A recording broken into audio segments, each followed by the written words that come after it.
Welcome to the Metanoia Discourse. My name is Sim, I'm your host, and in this podcast, we talk about people's journeys and we have a conversation about what they went through and what they've learned. And in today's episode, I'm welcoming Joakim Drysen to the podcast. Joakim is a naprapat, which is a Norwegian word for chiropractor, but it's a little bit more than just a chiropractor because they also do soft tissue treatments with organs, so they learn how different organs are attached to different connective tissues and muscles and lymph nodes, etc. So these types of things. So it's a pretty extensive education. And I talked to Joachim about all things that have to do with the chiropractic world and what's it like to having the clinical experience that he has and going into clinical neuroscience.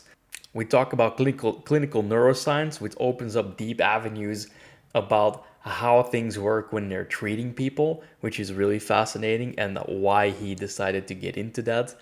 The conversation goes into many different layers about this, and we go into his clinical experience that led to him wanting to go into clinical neuroscience and the people that have helped him and everything that contributed to making his way through the chiropractic world and his own life.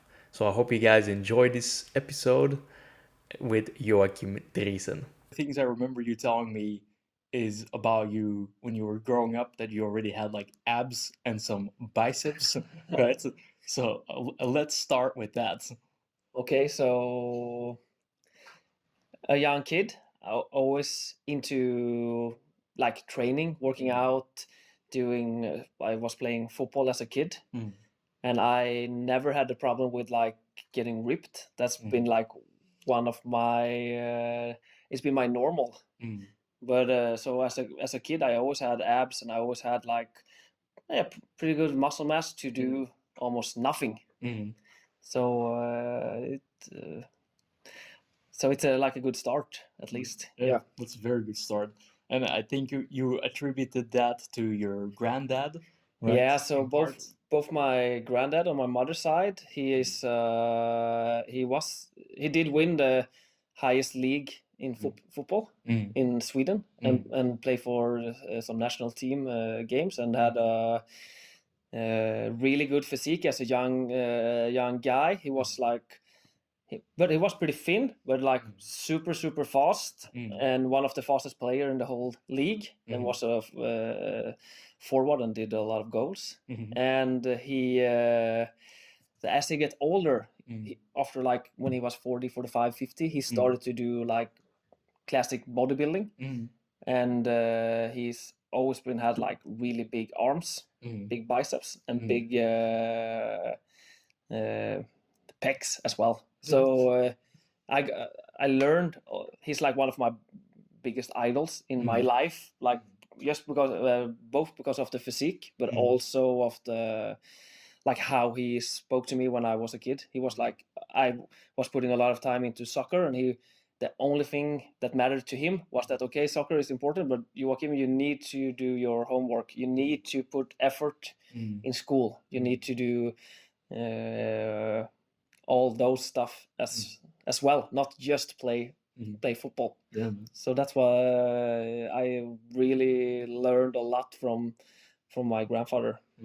It's a good role model to have. Yeah, it's a really good role model to have. But also my father has also been the same. He was famous to. He was a really good soccer player, football player as well, and he was famous because he had so good lungs that people used to say when the referee was blowing off the games, he was keep on running. He was like just keep on running for I don't know, but he's always also been in really good shape, and my mother as well as young. So it's been like sport in our family has been like high priority, but I was the only one that followed. My sister didn't, my older brother didn't, and my little brother didn't either. I was the only like sport guy in the family. Yeah. So you're a naprapat, right? So for people that don't know what that is, because we don't have American word for it, technically. I mean, it's a doctor of Naprapathy. It's pretty hard to announce, but so like for the people that aren't familiar with the concept, it's more like a chiropractor mixed in with some osteopathy, with some like knowledge of how the organs work, but it's a lot of it is geared to the musculoskeletal system. Yeah, right. So it was like early, not that it was a guy from the first chiropractic class in school called Oakley Smith that followed like really old school chiropractic work from D.D. Palmer and B.J. Palmer, and he wanted to like add a lot of like fascia work to their adjustment techniques. Fascia is connective tissue for people that don't know. Yes, it's connective tissue, so it's like the white thing, when you cut in the meat, the white thing is usually cut off, and that's the sad thing about fascia is that if you like watch a picture on a body, like anatomic book or whatever, you will see that it looked like it's almost no fascia. You can see a little bit in the lower back between gluteus maximus and latissimus dorsi, but that's like the only white when you see in picture. But then if you like cut up a man, you will see a lot of fascia. So it's like it's connected everywhere. Both the skin is connected to the fat. The fat is connected to the muscle. All the muscles is connected together, and so it's a really important structure. And as long we're getting in this in the science, it's like people get into that more and more. It's more like the fascia, and we've seen like some nerve fibers in the fascia that we can use to like have pain. We can have like motion sensibility and a lot of stuff like that. So that dude was already quite ahead of the game. So he was quite ahead of the game. So but that time it was just in the States. And then a Swedish guy went to school, I think it was around 60, 70 or something. I'm not 100% sure. Called Björn Johansson, and he was educated in the States, and then he come back to Sweden and started the school in Stockholm, and that's the school where I went to. So just a small thing first, and you have pretty small classes, but now it's a pretty big school in Sweden. We are like the biggest manual therapist in the country, and in Norway it's like one of the biggest, and it's still growing, and but it's like Sweden, Norway, and the States, and Finland has a lot of naprapats. What was it that got you interested in that direction? So the thing was that when I was like maybe 22 years old, I worked in storage, like with like horrible work, like lifting dark aisles, like just picking up. It was DVDs, and it was horrible. And a guy there that worked some hours on the weekends, called Andreas Berglund, he was a naprapat, and he asked me one weekend, well, like, what you gonna do with your life? Deep question, just on the weekend. And I really didn't have an answer. I was like, I don't know really. So he invited me to. He told me, I want to show you a really cool job. Just follow me on Monday and see what I do. And I was like, a naprapat. He told me he was a naprapat. I didn't know what it was. But then I follow him, and he showed some treatment on me, and I saw him like fixing people. He had like a passion for the work, and he told me about like the gate theory about pain, how we can use like C fibers, and C fibers is pain, temperature, and how you can use the A fibers to like close it, and you don't feel any C fibers, and it's like, oh, this is like really cool. And he had like back pain patient that came who has like really bad back pain, and then they went out from his office with no back pain, and I was like, this looks pretty cool. And it's But the funny part was that back then I played some video games. I played some World of Warcraft, and and the funny thing with this guy was that he worked a little bit, and then he did like a battleground. So Battleground in World of Warcraft is where you play against other people. Yeah, exactly. So he did some. He had a patient, and then he had maybe half an hour off, and he played some video games, and then he did a patient again, and like I saw that, and he also had a pretty good salary. I was like, what do I do in the storage? I want to do like something like this. And then after the application was like 4 days after, and I applied, and I come in, and I started school like a few months later, and moved from. I come from a city called Borås in Sweden. It's like pretty close to Gothenburg, but the school was in Stockholm. So for a guy that comes from a small village, like moving to the big city, like it was a really, really big step, both for me as a person, but also for the whole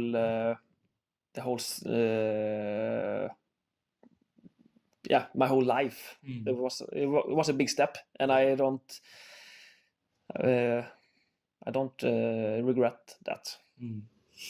I usually never regret things. It's like one of the things that I saw one time on Instagram, a friend of mine who won the Big Brother in Sweden. And someone asked him on like a question and answer, like, do you regret that you were in the Big Brother? And he wrote, I have stopped regretting things. And after that I took that, and since then I never have regretted something. Yeah, that's awesome. But from finishing school in Stockholm, what landed you here in Oslo, Norway, where we both live? So back then I had a girlfriend that got a job here with shipping. So I moved with her to Oslo, and I got a job at a little clinic just a few hundred meters from here, and with the two really nice girls, one from the same city that I come from, and another one from here from Norway. And so one of those girls were going on mommy leave, so I was able to like take her patient and like started to work with her patient.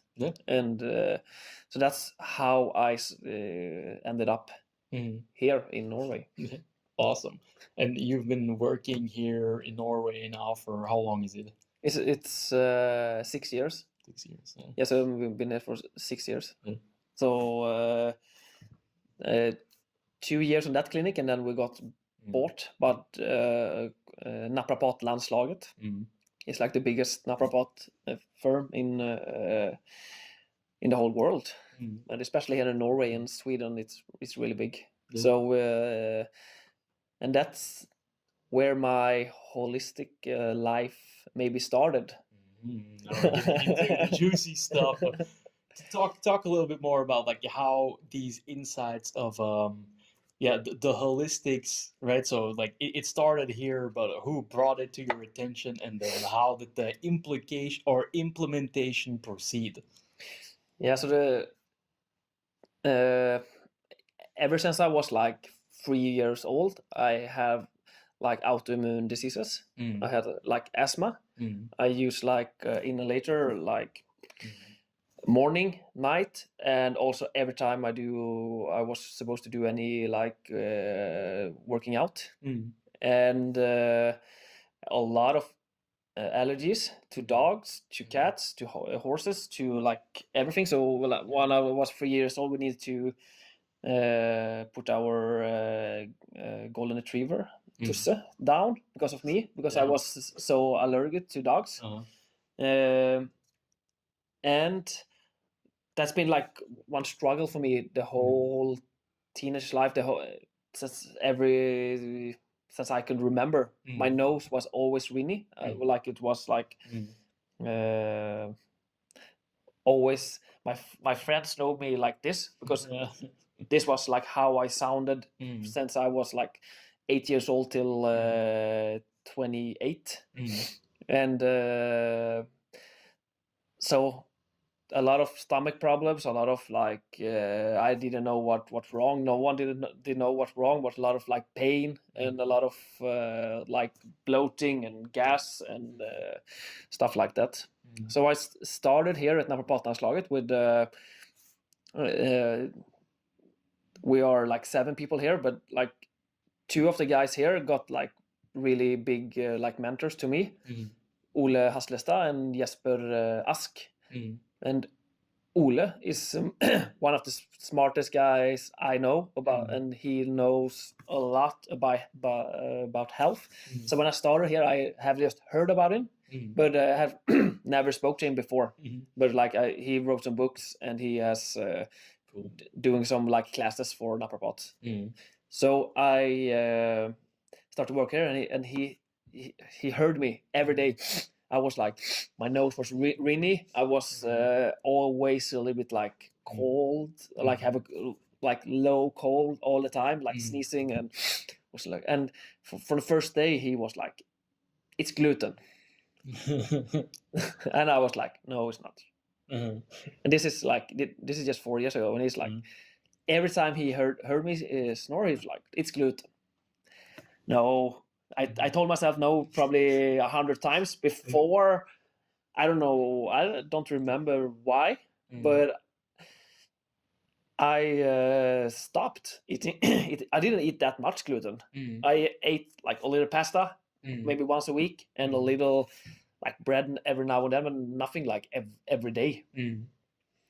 So I stopped eating gluten, and like 2 weeks later, my nose were like back to normal, when normal for me was like 20 years ago. And it was my stomach pain didn't like disappear directly, but it was like much better.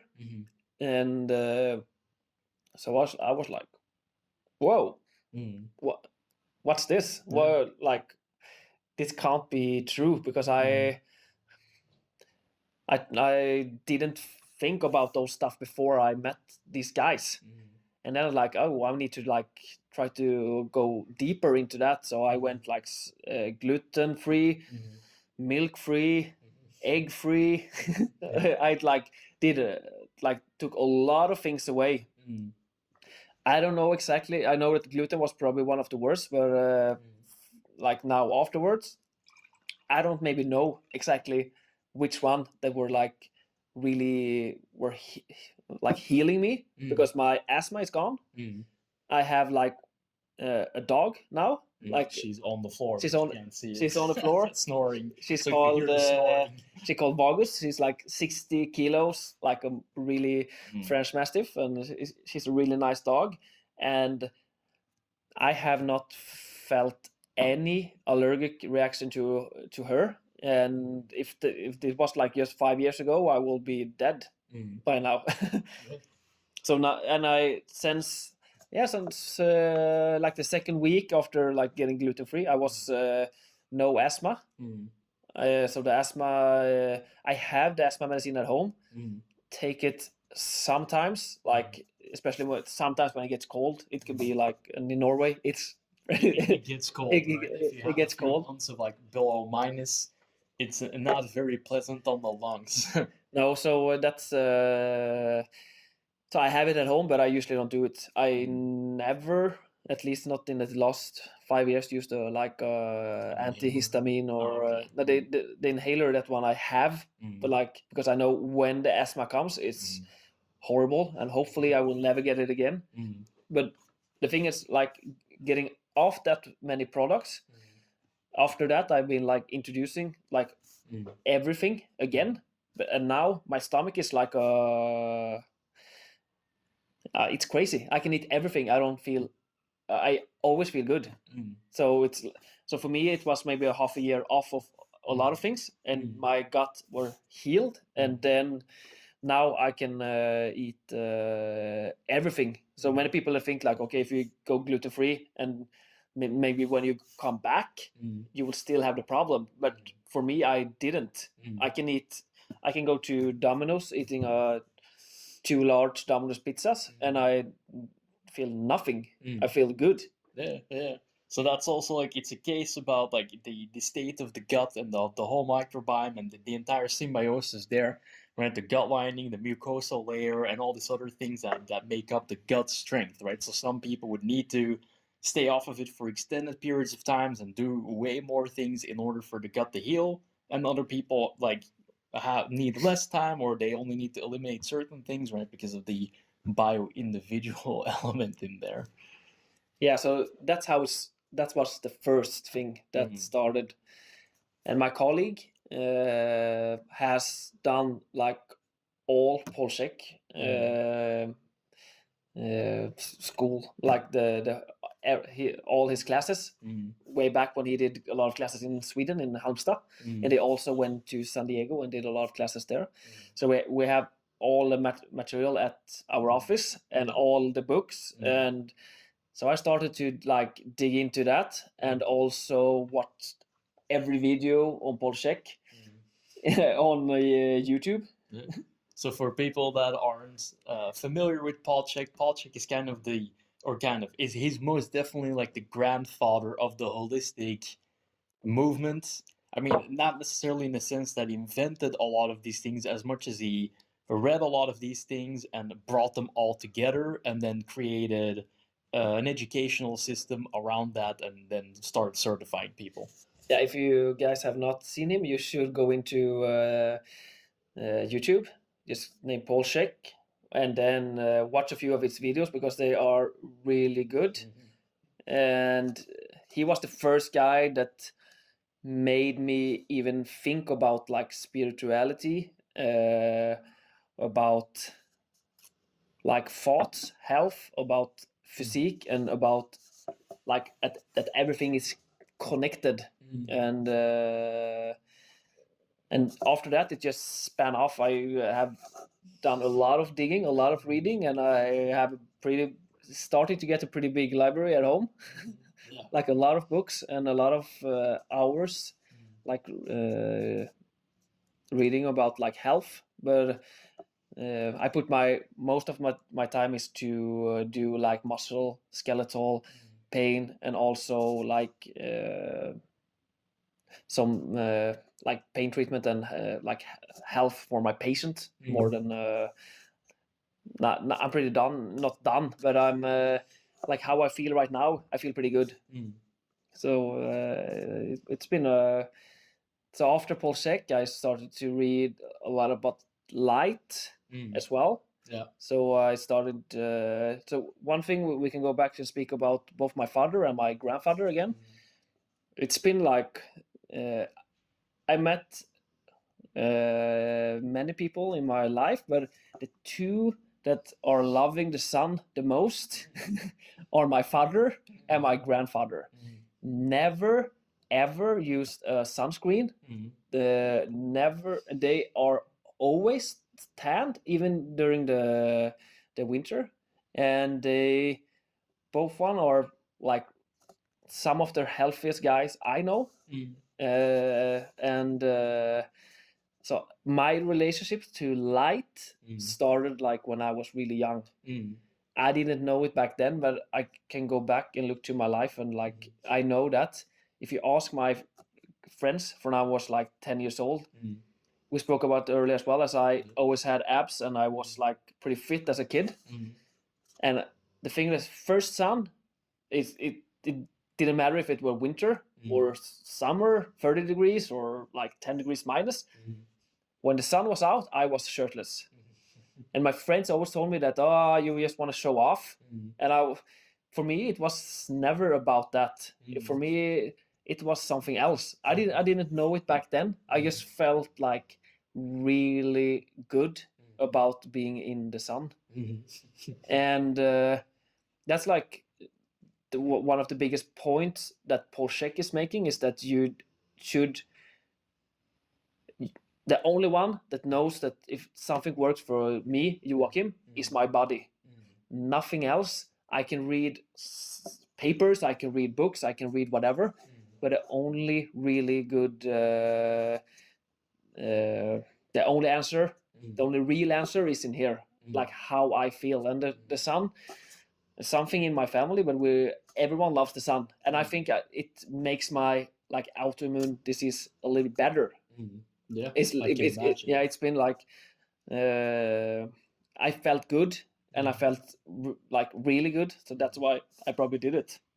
Yeah, and like the light will be a subject that, I mean, you could go into extremely deep, and that's a rabbit hole. Hopefully, more people will pitch into that Yeah, as time goes on, because if we think about it logically from an evolutionary biological sense, like life developed under light, right? So full spectrum light. I mean, the sun is not just this like just a thing that's in the sky. It's a ball of radiation that emits electromagnetic waves that we need to live, right? So the entire spectrum from infrared, near infrared, far infrared, everything in the UV spectrum, everything in the light spectrum, that we need that to thrive.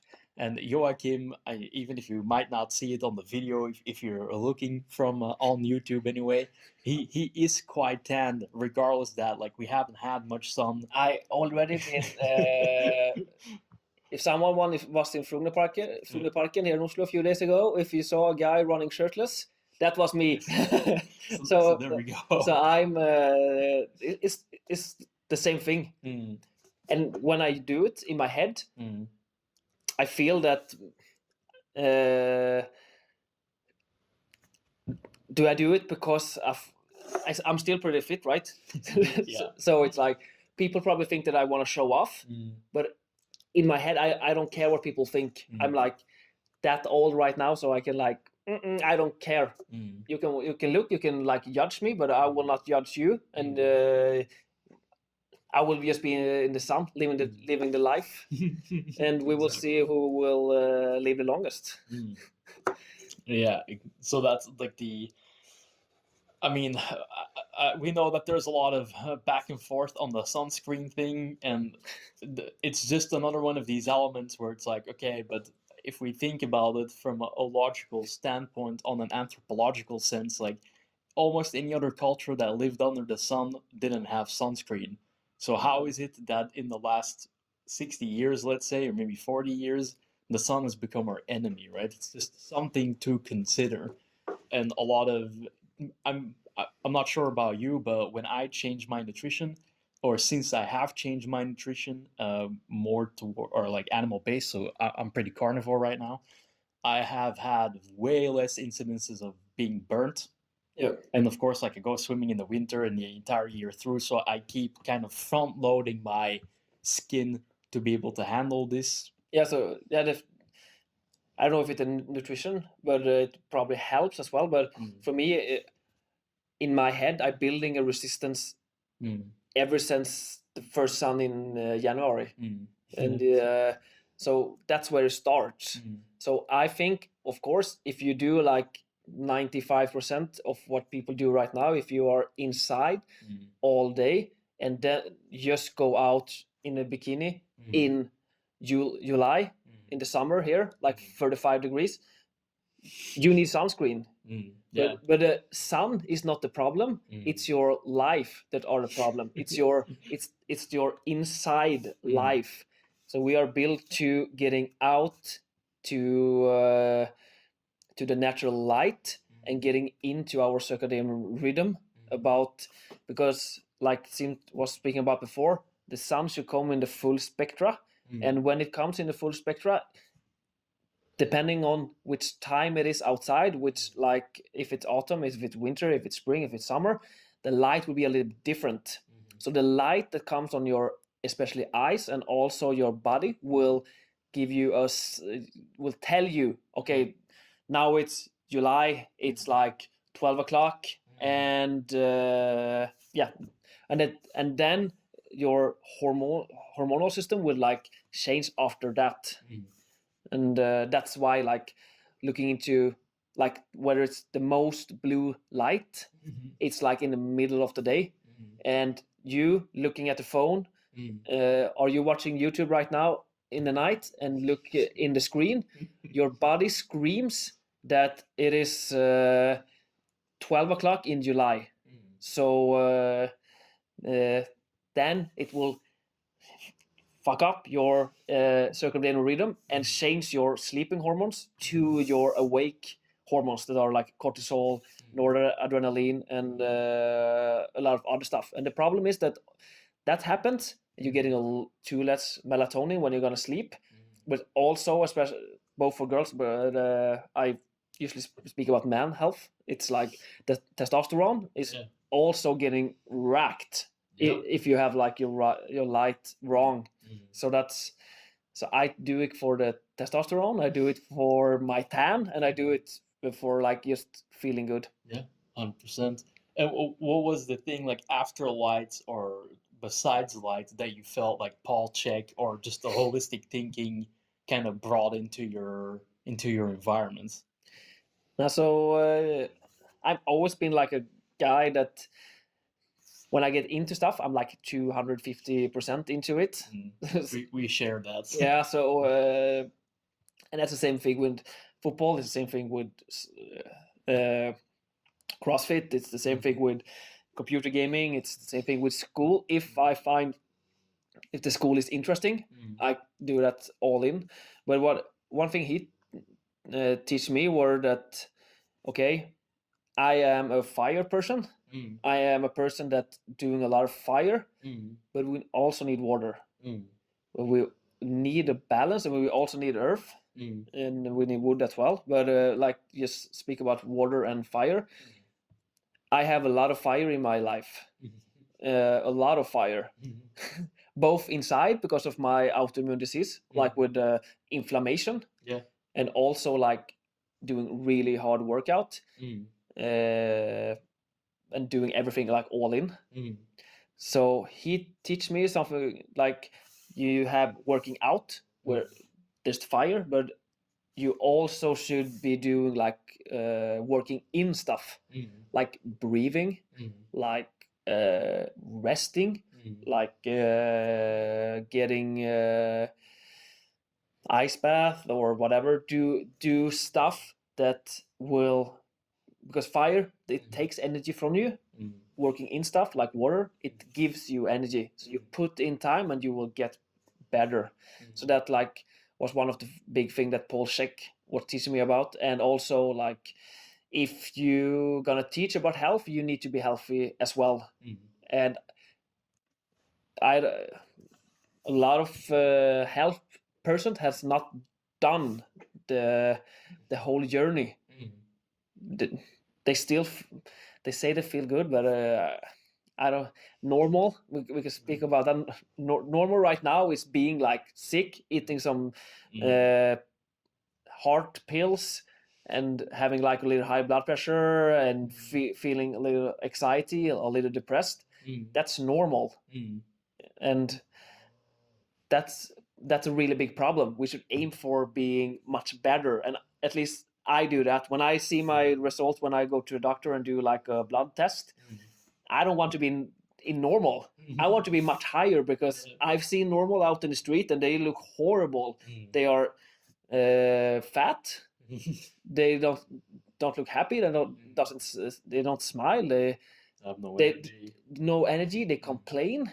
Yeah. And I don't want to be that type of person. So normal is nothing for me. And I, with my patient as well, I always tell them that we are aiming for more than just being normal. Yeah, it's a really good point, because Charles Poliquin, the strength coach, like he put up a really good thing about that as well, where it's like normal is like shit. Optimal is where it's at. You want to be optimal, like even when we consider like Joakim was talking about, like his blood work, when we think about that, like your blood work is a value made off of the average, right? It's a normal range that they have standardized, but that doesn't mean if your values are normal that you're good. It just means that you're not bad. A lot of this stuff is based on pathology, meaning like disease, right? So a lot of it is aimed towards that. Not a lot of blood work is done or considered towards any type of range that is optimal. And it also comes back like if you feel good, then there's a really good chance you're going towards optimal. If you don't feel good and you're normal and your values are normal, that doesn't really tell us anything. Like it doesn't mean that you're good. No. So that's a consideration. Yeah. So if you have done the blood work and you usually here in Norway at least, if it's in the normal range, it's they don't call you. They don't say anything. But you could be like if your level is 5 and normal is 4, but it's like range from 5 to 30. Like in testosterone, I think it's like something like that. Yeah, something like that. Yeah, and so you can be like a 5 or a 29 and still be a normal, but we want to be maybe higher on some of the hormones and lower on some other ones. Yeah. But yeah, so that's one big thing that he taught me, and he is a living example of that. He's like, I don't know how old, but 60, and he's in his 60s now. Yeah. And he's he looks like a beast, and he has a really good saying: if you can't teach with your shirt off, you should not be teaching at all. Yeah. And I want to, if I'm going to teach about health, I need to be a perfect example of health. Me and also my family, both my girlfriend and my dog and my kid as well. Yeah. We want to be the optimal persons. Yeah. So that's also what it means to have like skin in the game, right? Yeah, skin in the game. So it's Nassim Taleb's coinage, or like maybe it doesn't come from him per se, but he popularized the term. When Jack Russo uses it quite often, where it just means like you're accountable by setting the example and by leading by example, rather than, you know, I mean, I think we've all had experiences with doctors telling you many different things but not looking the part. Yeah. Right? And like, why would you, as Charles Poliquin would say, like, you wouldn't take sex advice from a virgin sexual therapist. Like, it just doesn't make sense. Like, this is the type of thing that you want your people that you take advice from to be a living example of the type of thing you want to experience. Yeah. So that's how I try to do my practice and do my life. So I want to be bigger. I want to be I will maybe never be as big or as knowledge as Paul Chek, but it's like one of my dreams is to be able to, I will teach in the future in my, maybe, I don't know, 10, 20 years, but I will teach somewhere. I don't know where, but I will do some classes because I have a lot to give. And I will stand in front of them. I will look like buff as hell. Yeah. And I will be like really smart as well. So I will both have the brain and the biceps. That's like that's one of my goals. Double trouble. That my like vision, if I like look my eyes and I can see that. Yeah. Speaking of the smarts, right? So Joakim has been working on the neuroscience, right? You recently got into the Chek Institute's courses, right? So can you explain a little bit like why you decided to go into neuroscience and how it's been beneficial for your understanding of things, what you're currently working with?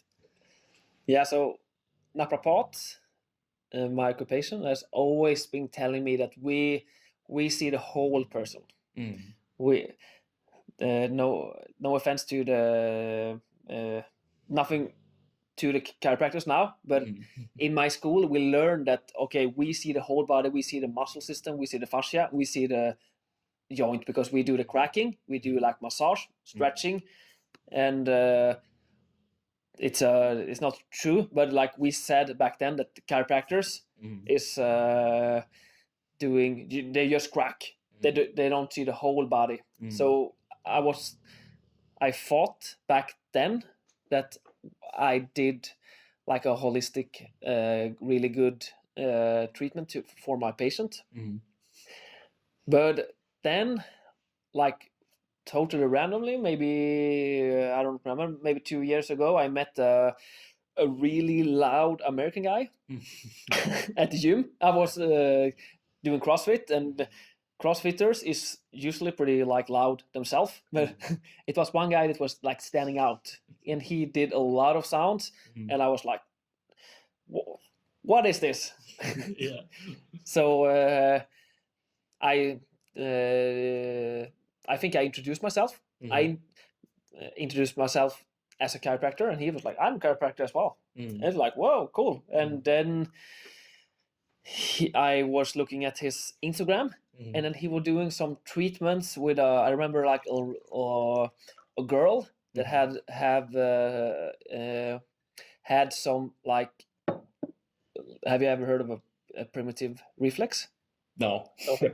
So like as kids, so like my son that are like 9 months old, like they have certain reflexes. Like the gag reflex? Yeah, the gag, the suck reflex.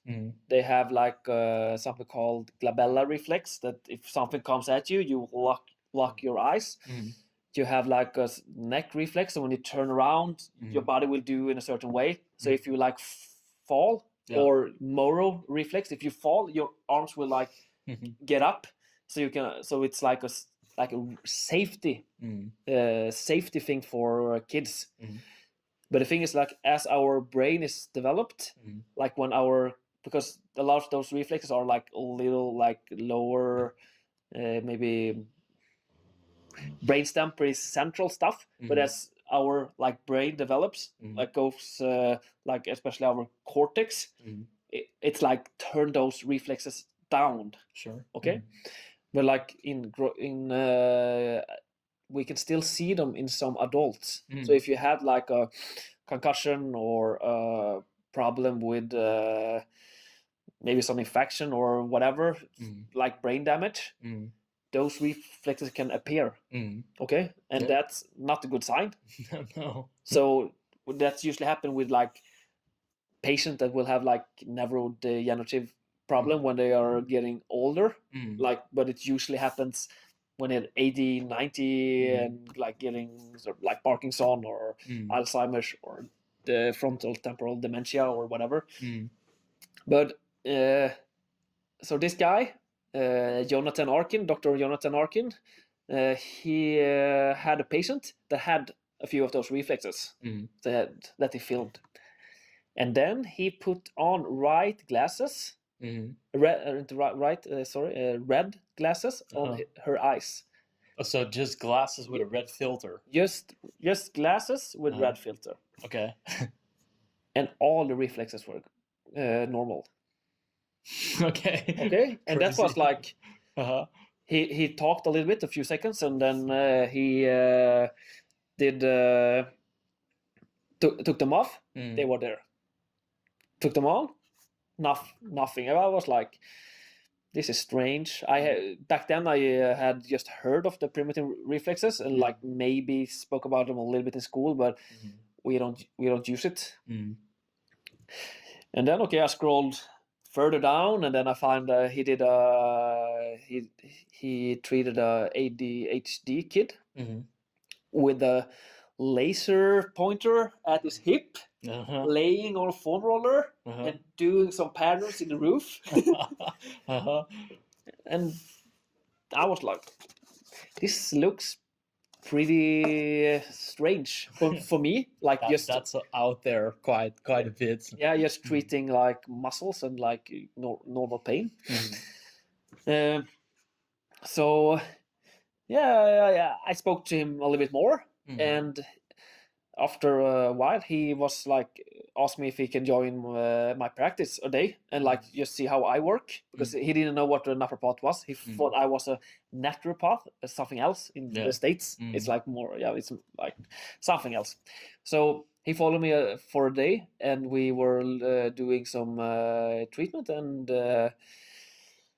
he was enjoying it, and I asked him if he can do like an exam on me, and we did like he did a full neuro exam on me with me and my boss, and he started to speak about like cerebellum. He spoke about, I don't remember exactly, but I think I had like a little deficit in my left cerebellum, and my right cortex were a little off, and a few other things. He was like doing all exams that we have learned in school, like pupil reflex. We did the reflexes. We did like cranial nerve exam. We did we did a little eye movements. We did like some vestibular stuff. I didn't know back then, but now I understand what he did.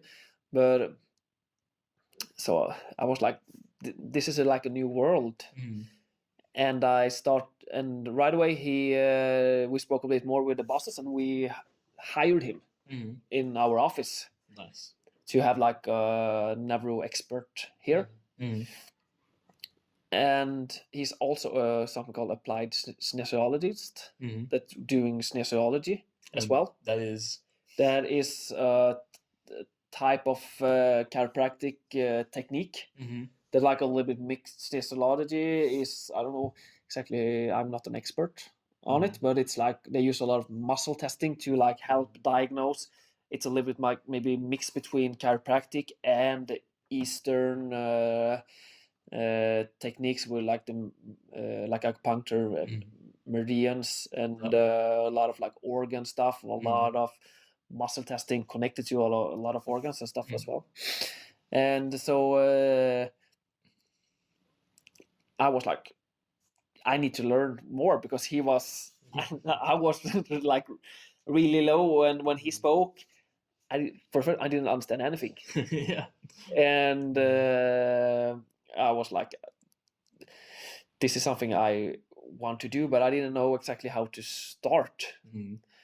And then so I like follow him and watch him treating like patient with like a lot of people coming with wheelchairs, and it was like a lot of ice movements and a lot of other treatments that I didn't understand back then, but I got like really interested. And he was like one of the first persons that I saw that worked with a whole body, and he used both the especially the neurology, but he also had the knowledge of the Eastern and I think we here in the Western world have a lot to learn about that.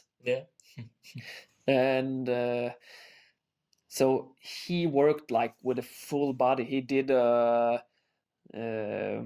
like just like the neurology, the brain.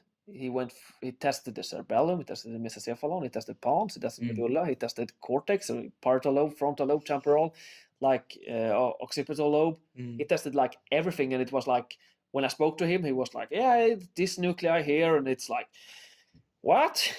Huh? What is that even a word? It's like long, super the interstitial nuclei of Cahill in the mesencephalon. I was like, yeah, I know about that. I have no idea. So I wanted to start, and but the hard thing was maybe to start. So I ordered a functional neurologist book and starting to read. And for me, it was like Greece first to read like in different language, because it was like so in depth in like, and it was like really small things. And after a while, I asked him like, how should I do it to like be better? Because I felt that I was learning something, but it's like just reading. It's so much easier to hear someone else speak about it that have like experienced it, use it in practice, and know that this is working. But so he gave me he told me that their like fundamental course is called the 800 series. It's like 20 weekends with like modules that they now have on demand. So I was like, okay, I'm gonna do them. It was like a pretty big, like it was pretty expensive. So it was like a pretty good sacrifice, well, like economically, but I'm always chasing the new stuff. So I was like not struggling, but I had a lot of super great results with my patient. But I wanted to do something else. I wanted to understand why I can treat one person in his, like, he has foot pain, I can treat his ear, and I fixed.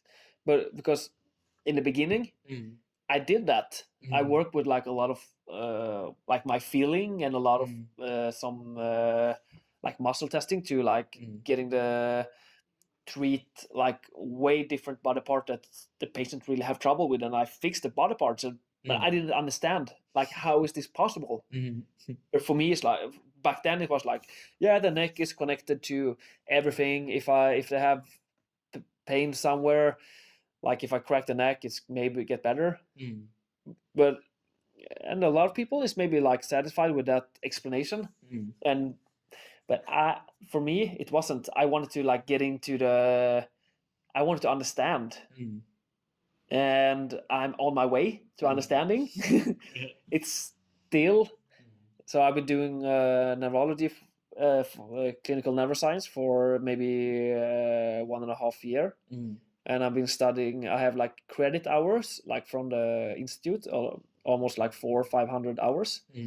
So I do like 2 hours of studying every day in between 5 and 7 in the morning. And but if you take like how much I read, it's probably more than the double. So where were we? We were speaking. You were at where you were describing as to why it wasn't enough for you, that you wanted to understand, and that you started learning 2 hours a day every day. Yeah. So since like 1.5, 2 years ago, I started with a institute, and I learned so much about a lot of stuff. And but the thing is that a lot of things that we do in clinical neuroscience is the same thing that I did before. I have done a lot of the exams. I've done cranial nerve testing, and I've done like some primitive reflexes, some like eye movements, and some stuff. But when we did cranial nerve exam, for example, in school, it was like we never find anything. But when I do a cranial nerve status right now, I find a lot of things on almost every test. So it's more like a functional problem that I see that will, like, because a lot of the patients I have has a lot of pain. So the thing is, I want to treat the pain both where it comes from, like the inflammation that usually comes is always inflammation with pain, but the pain is like felt in the brain, not in the. A lot of people think it's like, oh, I hit my finger and it's like one signal in that are the pain. Like a lot of people think that pain is an input. Yeah, but pain is always an output. So the pain have the pain fibers, or the nociceptive fibers, that how we call it, is it goes through a lot of gates or like tissues or connections. So it goes through the spinal cord is the first one that it goes through, and then it goes through the like cerebellum, and then it goes over to the other side, and then it goes through like the medulla, pons, mesocephalon, and then up to cortex. And after that, then we feel pain. No. So depending on the brain, if it feels safe, what is your experience? Are you stressed? Do you have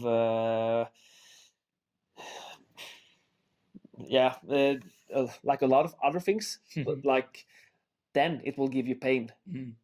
So what I have learned now is that, okay, I can examine like if they hit the shoulder, okay, I can examine the shoulder, okay.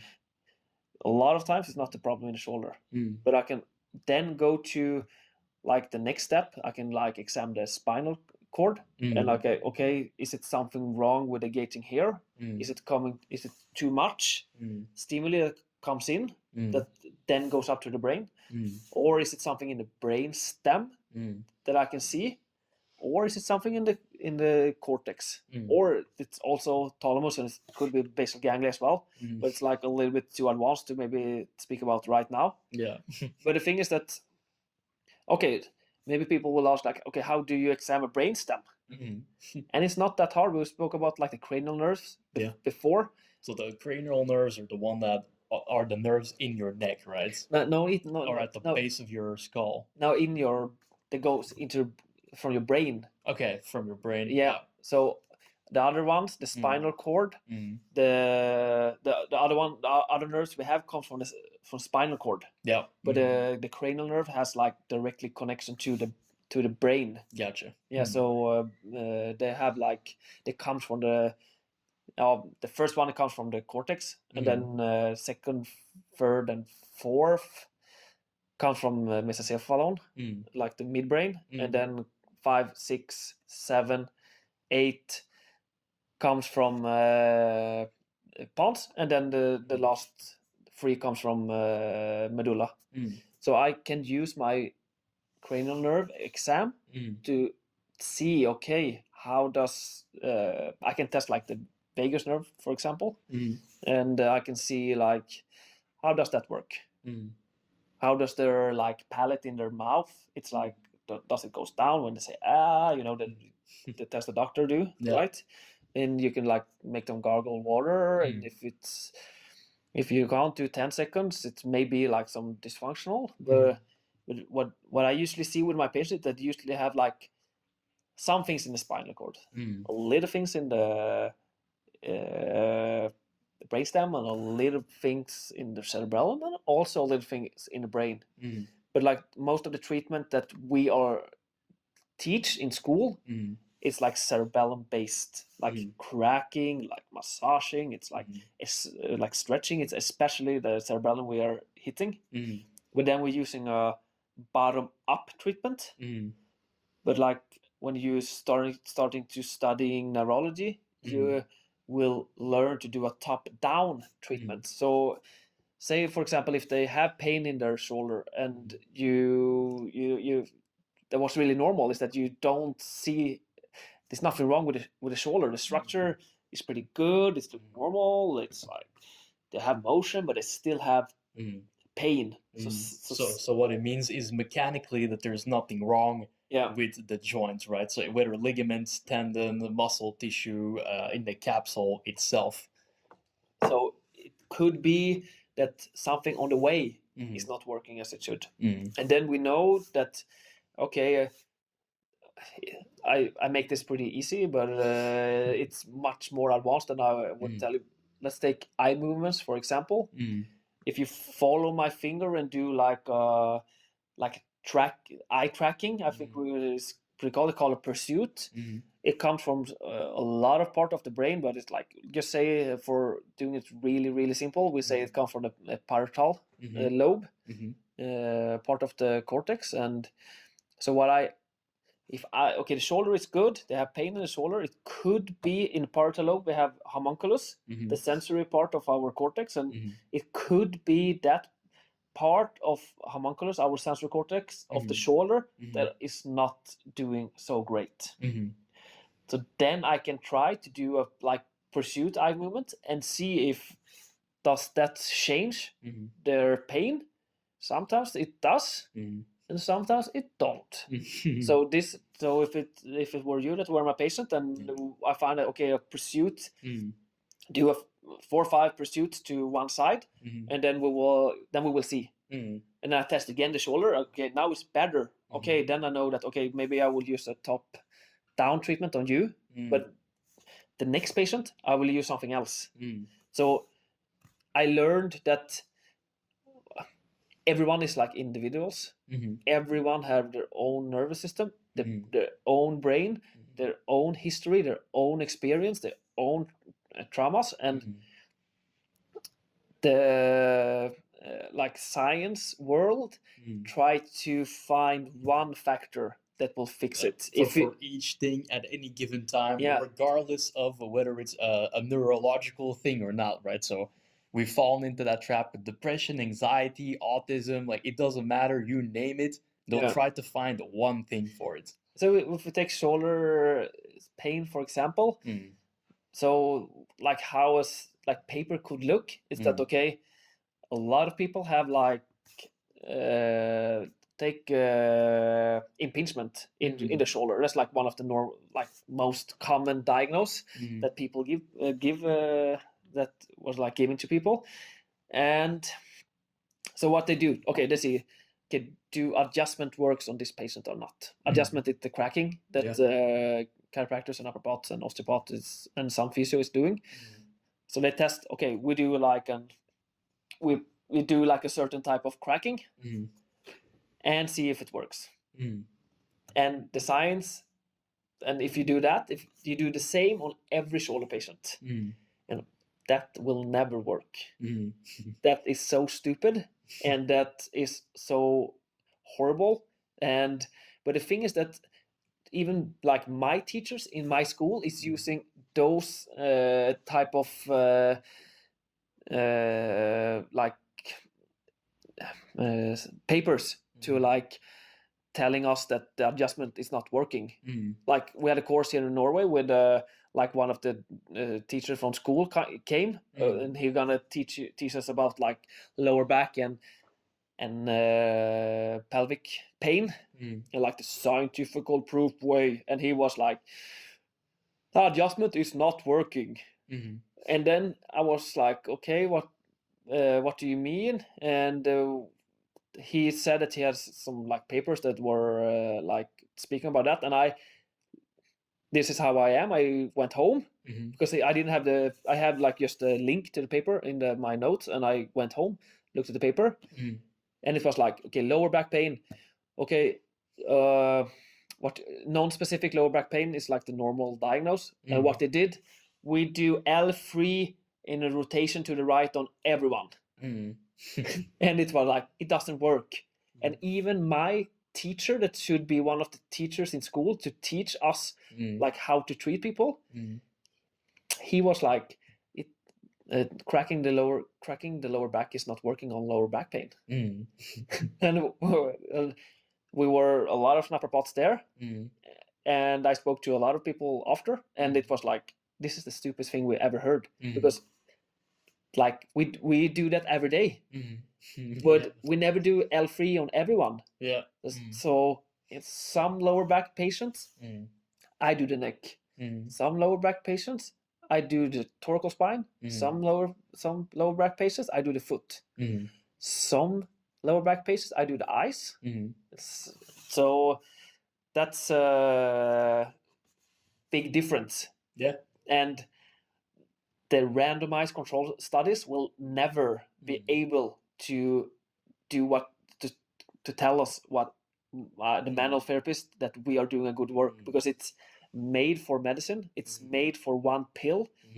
The placebo like study things is made to see if one pill is working or not.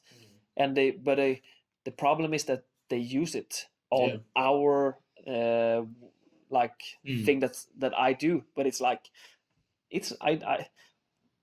I don't listen to that. No, so that's also a point that me and Joakim have been discussing quite often, and it's something that you'll see coming back again and again, regardless of the field that you're in.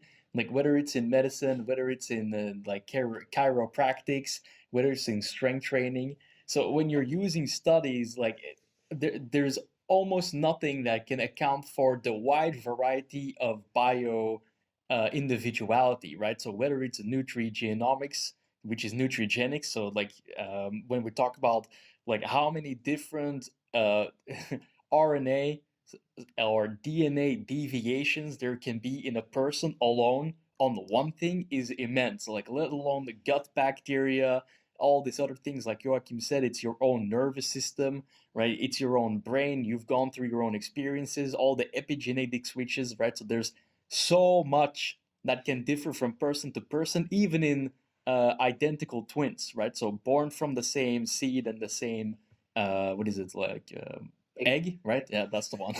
Right, the womb. Yeah, definitely womb.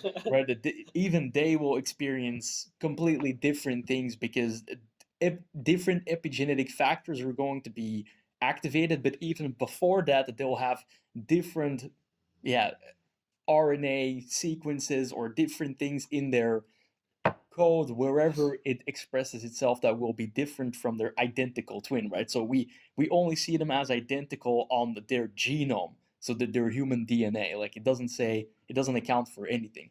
And why Joakim says like, okay, I don't really listen to the science like that, is because in a lot of these cases, A, it can't account for everything because it's impossible, and then B, it's always behind clinicians. Yep. Right? So if you want to wait for the science, you're going to be 20 years behind, 30 years behind, sometimes 60, right? I mentioned Charles Poliquin before. Like he had like a thing on cluster training that he learned from his coach, whose coach learned it in the early 40s. It wasn't until 2008 that there was a study at how cluster training was a novel approach to increase strength, right? Imagine if in whichever field you are, that you wait for a study for confirmation on to do something rather than your own clinical experience and observations. So if my plan is always I don't go to the scientist to find out if something works. I find someone that is treating it like daily. So if I want to find a guy that will help me fixing headaches, I don't go to I may read the science and maybe speak to the professor, but the one that I really want to speak to is the guy that fixes headaches every day. That's he fixing it. He doing like some different work. Maybe he or she don't have an idea what he does, but that happens as well. Yeah, but that's not a bad thing. As soon as I'm satisfied, as long as people is helping people. So if it works, if it works, I don't care what worked. But I always try to find those people that are doing a really, really good work, and I try to see and understand what they do. But like with the clinical neuroscience, I'm starting to be able to explain why some people having much better results than others. And so if we're going back to the whole body, the holistic point of view, the whole system, like Naprapats is telling you that we work with the whole system. We work with the muscles, bones, and joints. And for me, that was the truth for a few years. But now I understand that we miss so much. What about the vestibular system? What about the eyes? Those, like our body, like perception of where it is in space, is all our senses. It's like the skin, it's the eyes, it's the vestibular system, it's the sound, it's the like smell, and all those stuff can, like, well, I used to treat like neck pain, like shoulder pain, and like a lot of people go to their chiropractor, naprapat, or whatever once a week just because they got the vertebra that always is like locked. But for me, if you just like cracking that vertebra back every week, you are not fixing them. It's the same as my gut, right? Yeah, exactly. Yeah, so if I need it every week, I'm not fixed. It's like exactly like what the medicine is doing. You're getting a pill inhalator for asthma. You need to take it every day for your whole life. Why doesn't it try to fix it? Yeah, I fixed it with like diet for 2 weeks. It's crazy that I go to the specialist down in Sweden, like in our hospital in Borås. An old lady, she was the best on asthma. She didn't even mention one word about like treating the cause or what could be the cause. It was just medicine. It was like back then it was horrible. But then we have one book here, Naturmedicin, nature medicine book. I don't know exactly. It's in Swedish, and I don't know what that. He's probably, I don't know if it's a doctor or whatever. Yeah. But when you put up the asthma thing, the asthma capital in the book, it's the first thing is that asthma is a gut disease. Yeah, there you go. Yeah, I know. And I was like, that's the first sentence in that book. How is it possible that I've been to the doctors, like the specialists in this area, so many times and has not got any help? And 2 weeks with someone that like looks a little bit holistic on the body, and that's much better. Yeah. So that's also one thing that we always need to keep in mind, like whether with science or with this type of, maybe it wasn't observational, it's definitely rooted in science. A lot of this information has been out there for quite some time. It's just that it never or hardly ever makes it to the people at the top. And that's kind of like, whether you look at research done on the microbiome, like all this stuff that's becoming very popular now, like that's what they found in the early 1980s, 1990s. Like imagine that we're 30 years behind, and people have known this, whether it's the asthma things or on like other things in science, right? So there's a lot of even things in the ketogenic community. If you look at those things, like how much information from experts, right, real scientists, meaning that they had real good answers for things that just never made it out into the world. No, I can I read a paper about ketogenic diet yesterday. I don't know if maybe I sent it to you. I didn't. I don't know, but maybe you should. Because it was a new study about that ketogenic diet will give you heart disease. Sure. Okay, so that in a pretty big, what do you call it? Paper? Like a journal. Yeah, like medical journal. Yeah, a big medical journal called Nature. Oh yeah, that's a pretty big one. One of the biggest ones.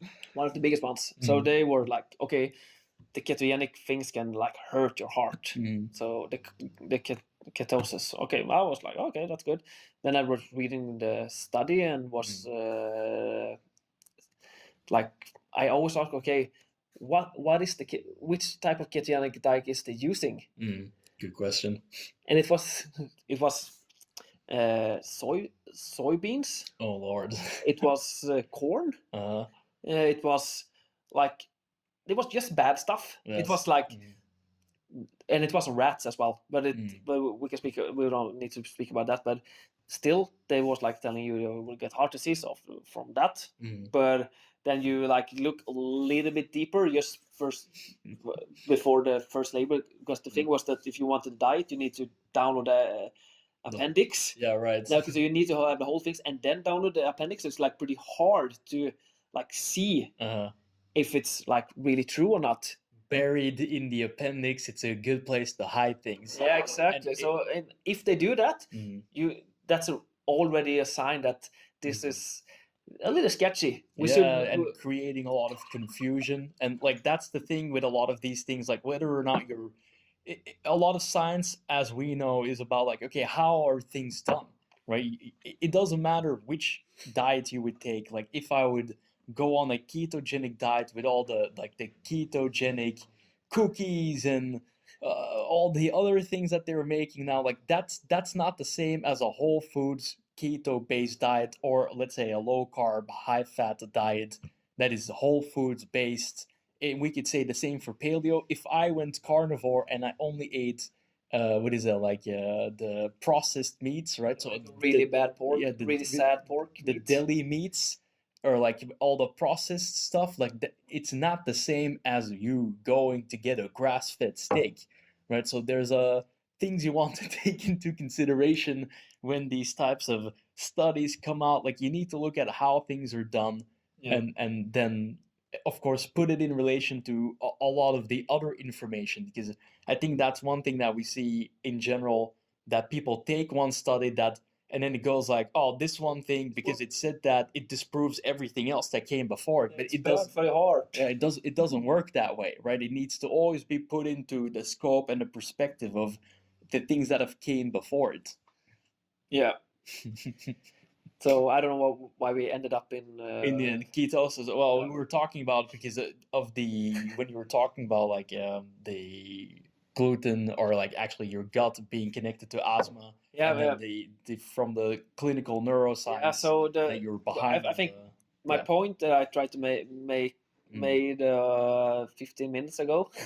It was that Chek Institute and the Clinical Neuroscience. They gave me like first time the real, at least for me right now, the biggest like holistic point of view of the body and the brain.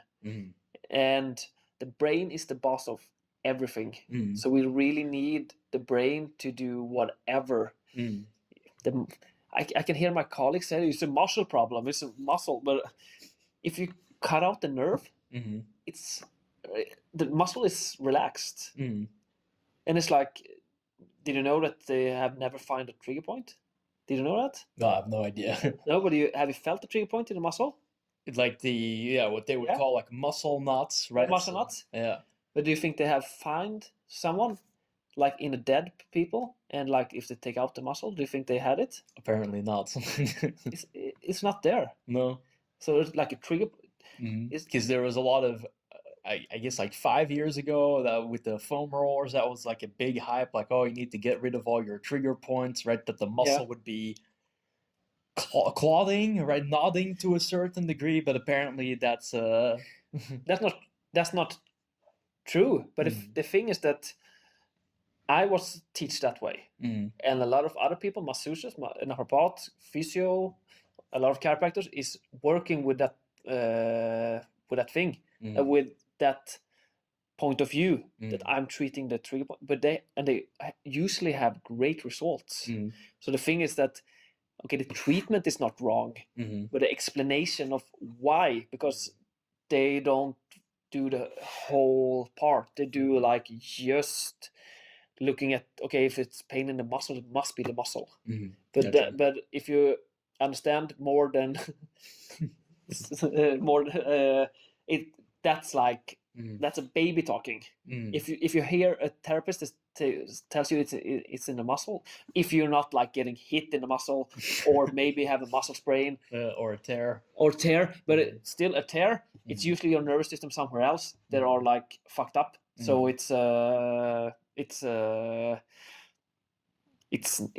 never in your muscles. I hear my patients say that, and sometimes I take time to explain it, and sometimes like I tell him that that's how it is. But it's of course like you feel these types of things in your muscles, right? So it's our natural inclination is to go towards the site of the symptom and go like, well, this thing hurts. And like when we talked about the muscle knots, like if you've got a sports massage, it feels like they're taking those knots out of you, right? Yeah, but that's not so that the knots maybe go away because but it's not because the muscle fibers is not cracked together anymore. It's the nervous system. They use like proprioception. They use like touch receptors in your skin, in your fat, in your muscles, in your fascia that maybe loosen the muscle up, but it's not the muscle itself that are like cracked, like what you call like glued to nodding, glued together or whatever. So I never seen. I eat a lot of meat. I never seen a muscle fiber in my meat that are plugged together. Yeah, good point. Have you done it? I don't know. No, I haven't. I think that like muscle wise, we look pretty much the same as like a lot of animals. Yeah. So I think that's a like pretty good point. That like, but I still respect the masseuse. I respect the naprapat. I respect the chiropractor that work that way. But they may be a little bit wrong with their explanation, but they help a lot of people. And as long as they help people, I will always like respect them, and we will do more. More of that, and we will just push that type of treatment. So for me, it's like really important. But now when I'm getting like the neurology really deep, I can start to think in a way that can explain why people, why is kinesio tape working? You know, that the purple or the pink tape or blue tape that people is working. Why is that working? So the vestibular system, our like balance system, you heard of, right? Yeah, I've heard of it.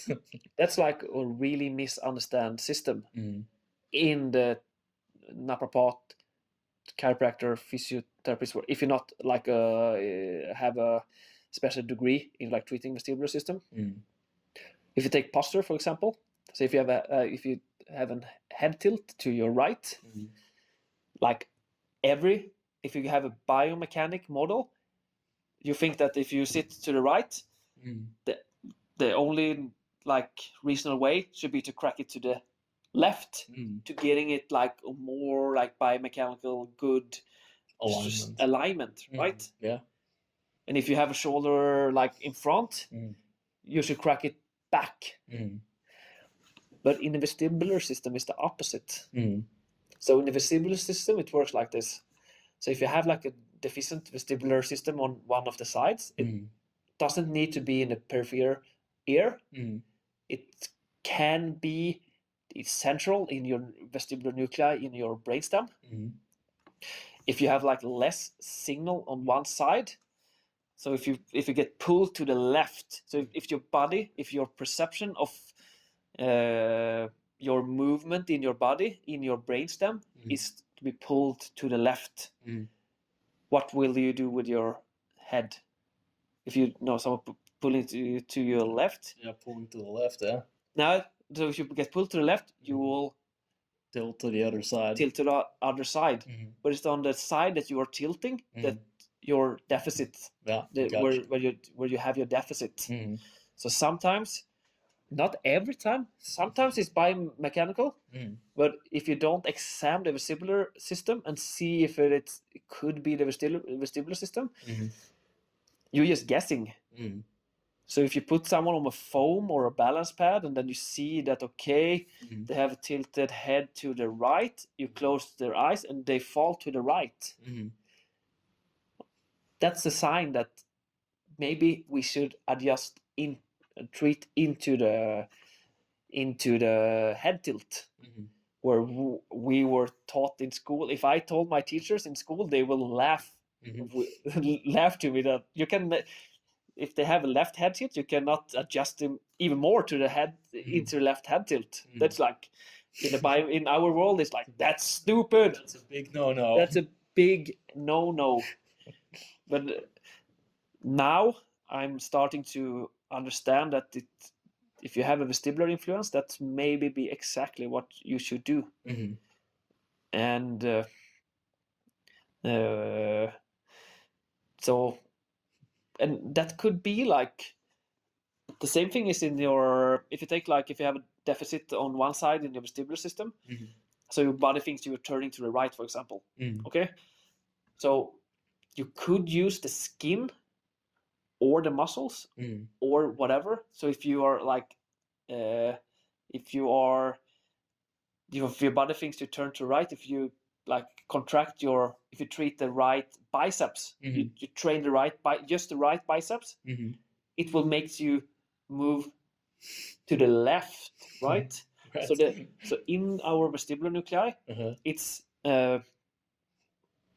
just, I don't remember exactly how many percent, but it's like almost as much that vestibular input from our vestibular system comes from our muscle system and our proprioceptive system, that are like our joint position system and our skin system. Oh, no idea. No, and also your eyes. So that's why, like, we should examine everyone in the neck, and we should examine every vestibular system. We should always examine the eyes of people, because if you just do one of them, but that's usually a problem. If you're like eye doctor, they just do eyes. If you're vestibular, like what's it called, ear, throat, and nose specialist, they are really good at looking at your like periphery, like ear, like how does it look. Maybe they're good at like crystal sickness, like BPPV. But which is a vertigo, I believe. That's the like English explanation. Yeah, that's like a vertigo that happens in your crystals in your inner ear. But it's not that many people are doing everything. And for me, that's like the holistic whole body part, and that's like what Chiropractic Institute has like teach me. And my colleague and my mentor, Dr. Jonathan Arkin, has been like teaching me those stuff. I mean, I usually run into his office. I was like, I have a problem in my anterior canal because I was reading about it, right? And he was like, man, you are stupid.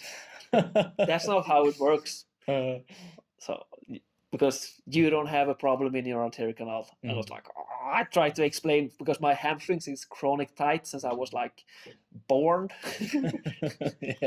So it's so he's been like a really big help in my way to be treating a patient with like or like brain-based therapy. So that's so I don't say that for me right now this is the most holistic like treatment of musculoskeletal pain that I know about. Maybe there is something else, and maybe if it is something else, I will probably find it in a few years, and I will probably read the hell of it and study the hell of it, and then because my goal is to be, I don't want to be a normal naprapat. I want to be, I want to be the, I don't know if I want to be the best one, but I want to be able to speak to the big guys. And when I mean the big guys, I also mean the like highest neurology doctors in Norway or in the world. I will one day be able to speak their language. I will be able to understand them, and hopefully one day they will also be able to respect someone like me, because now the doctors is usually think that what we do is like voodoo. It's voodoo, and it's like it doesn't work. Why don't you give just a guy a Paracet or like a non more symptomatic just drug. So I will, that's well that's what my one part of my dream. So I want to be buff as hell. Exactly. I want to have brain, and I want to be able to speak to those guys. I want to be friends with them. I respect a lot of those guys. Like I respect doctors because I know how deep they go. But I want them to respect someone like us, because we maybe don't go that deep, but we will maybe be able to fix something that they can't, because they can maybe explain how things work, but they have maybe not been able to do like 10,000 of neck adjustments. And maybe the neck adjustment is the perfect way for one of their patients that they don't get better. Yeah. And I want to be able to help. But like I said, it's like 20 years, maybe. Give or take. Give or take. I'm a dreamer. And dreamer or visionary, rather. A visionary. Visionary. My father's grandfather was a child doctor.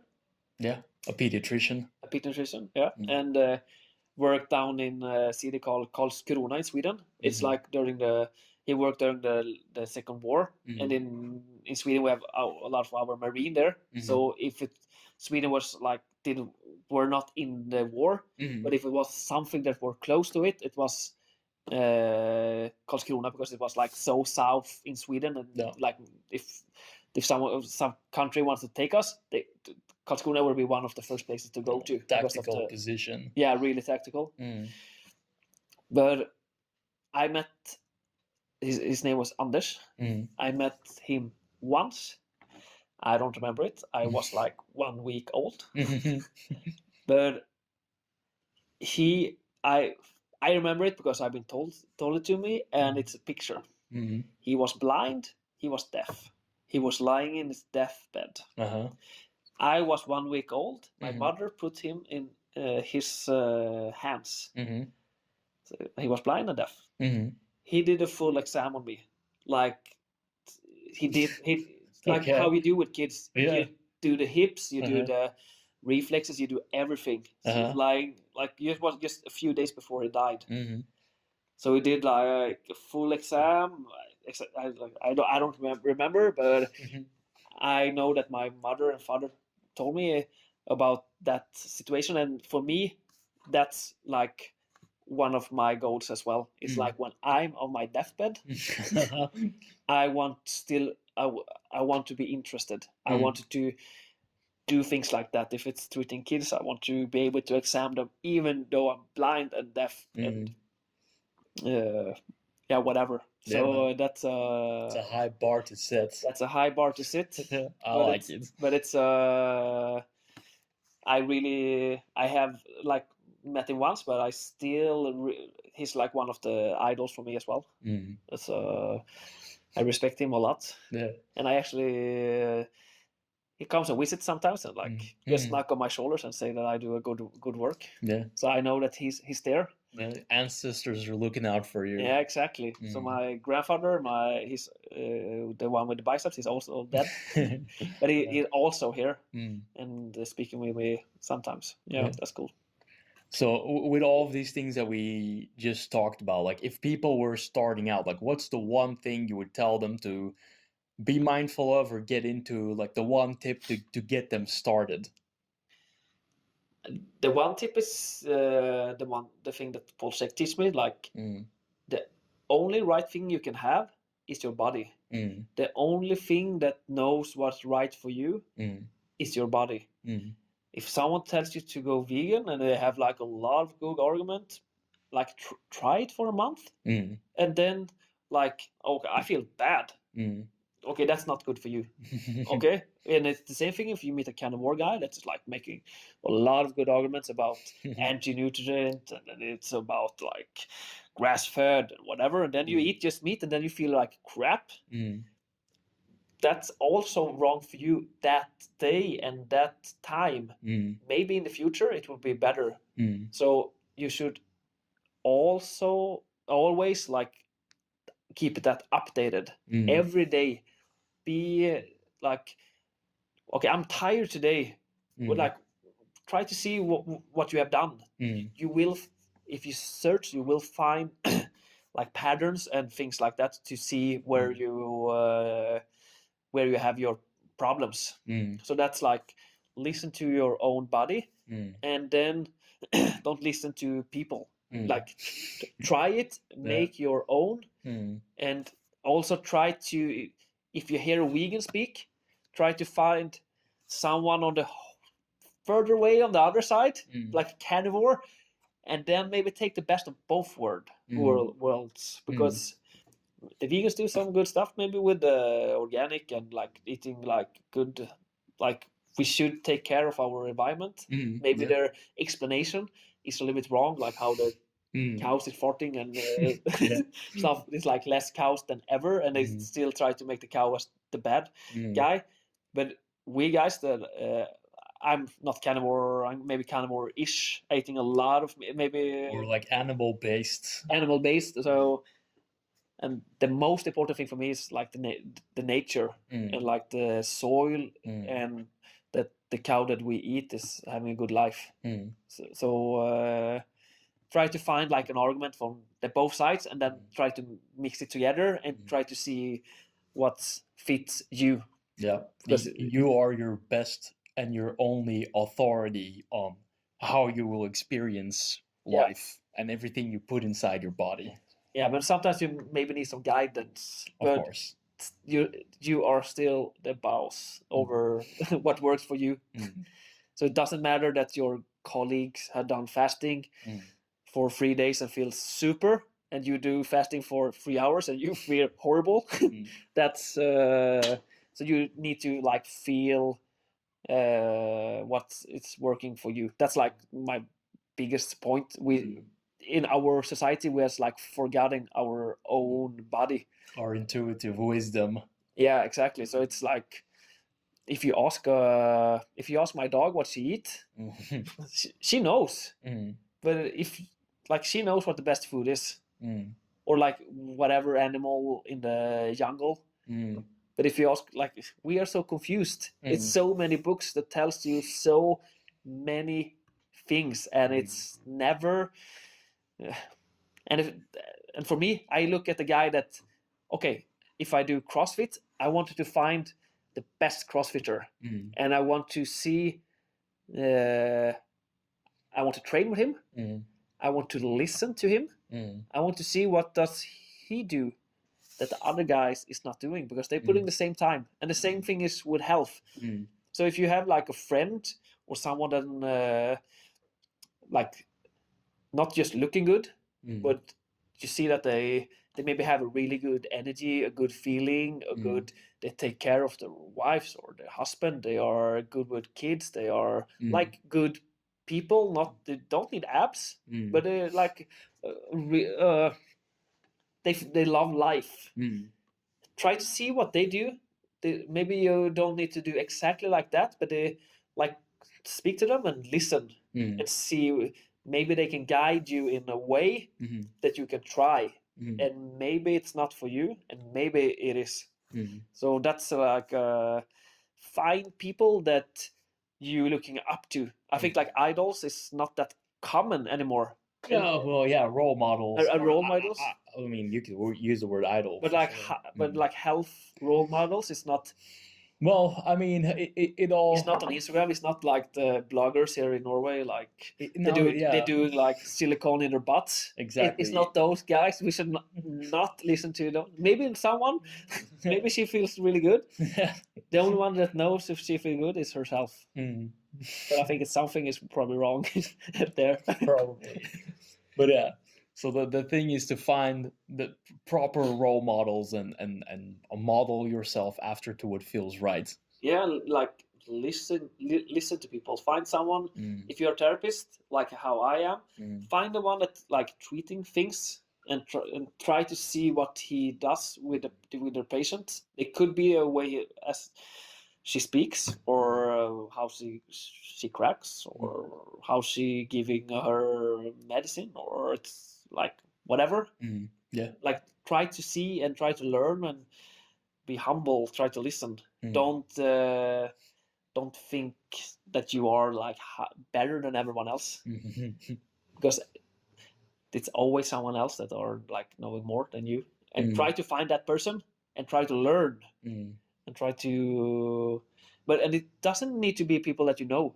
It could be like someone on Instagram. Find someone that like is posting about health. See what they do, and take it from there. Yeah, man, good. That's it. So thanks, Joakim, for sharing your story and your thoughts. So if you want to get in touch with me, is it okay if I? Of course. Yeah, so I'm at Naprapatlandslaget in Oslo. So you can get in touch with me from Joakim Dr at Instagram, or you can send an email if you have any questions at joakimdr@gmail.com. And if you want to, maybe you're interested in like neurology, maybe you're interested in naprapat, maybe you're interested in like health, or maybe you live in Skien. We will start a PT studio there if you want to do some nice training, and I maybe will have like some clients there as well. I will see. But thank you for listening, and it's been a big good talk. Thanks, man. I'll put everything in the description down below for you guys, right? So if you want to contact or get in touch with Joakim and follow his move to Skien and his clinical neurology journey, anti-sunscreen, antics, carnivore, exactly, then you can follow all of that there. Thank you guys for listening.